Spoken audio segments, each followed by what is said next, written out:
and has been a very vital part of the legislature, really working on issues that affect primarily the youth, and really making sure and fighting hard for the education of the next generation. Because if we don't get that right, there's not much else we can do that's going to fix that.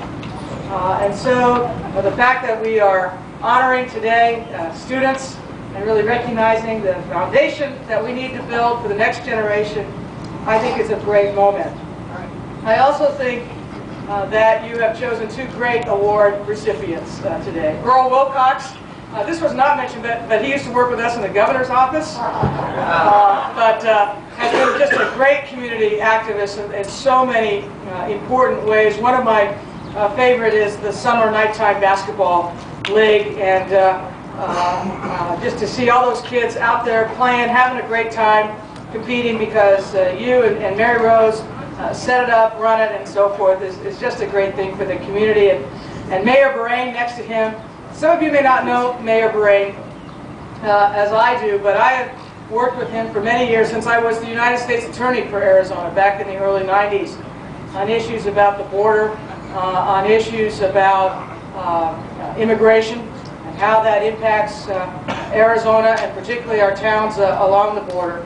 And as we have worked together over these many years, we have seen that the immigration issue become more and more emotional, more and more filled with rhetoric, and less filled with kind of sanity that says, look, we are neighbors with Mexico, we need to be good neighbors, and we need to make that border work.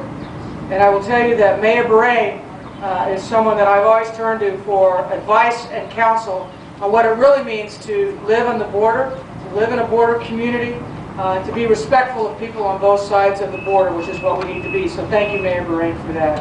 Thank you very much. Now we're going to be recognizing some students tonight. I can't leave the podium without saying that they are growing up in a world so fundamentally different than the world we grew up in. And what really brought this home to me is a story. I told a group this morning. I have a niece. She was 15. She lives in California. She came to spend the summer with me, or part of the summer, to work on the campaign. And she wanted to see what a campaign was really like. Well, she saw.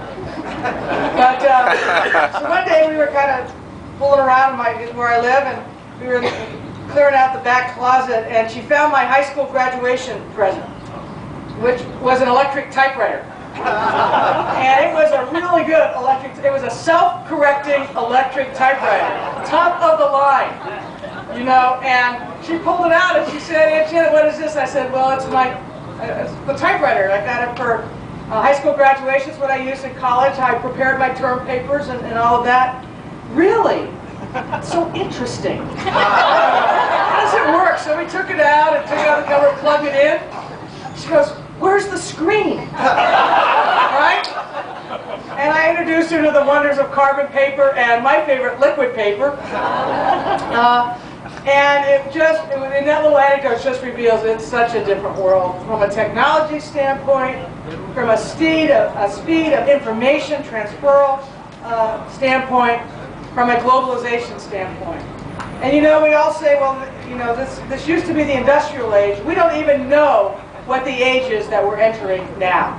But what we do know is that the key to success in that age is going to be the education of the next generation.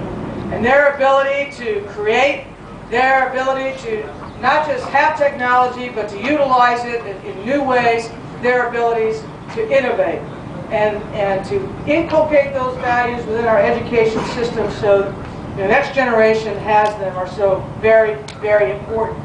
And quite frankly, as I think about it, to me, an education system is a great civil right. I mean, that is the way that you make sure that equal opportunity is more than just a phrase, but that it is a reality. And our challenge here at this Capitol, and our challenge at this legislature, is to not lose sight of the fact that what this is about is democracy with a small d. And democracy with a small d cannot succeed without the education of the next generation and an educated citizenry to go along with it. So what we are working on and what the Latino Caucus has been working on is, in very many fundamental respects, a civil rights matter. You may call it K through 12, you may call it education, you may call it innovation, you may call it globalization. But what it's really about is making sure that no one is precluded, no child in Arizona, whatever their background, be they from urban, from rural, north, south, east, west, whatever their economic standard with ethnicity, no child at all is barred from reaching their full potential because they didn't have a quality public education.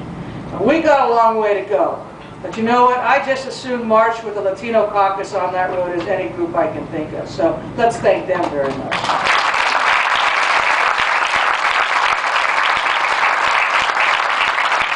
And as we finish the ceremony tonight, and we don't leave this tent, this lawn, this Capitol without remembering Cesar Chavez, without remembering his legacy. And I think part of a legacy is always thinking, what would he do? If he were here, what would he do? What would he say? How would he act? How would he respond? What issues would he be taking up? And how would he fight for those issues in the year 2007, as opposed to the years 60s and so forth when he was active? So as we leave this ceremony tonight, I hope we all leave with a recommitment, a new commitment for some, but a recommitment for most, to really live our lives and to continually ask that question, and what would Cesar do? Thank you very much.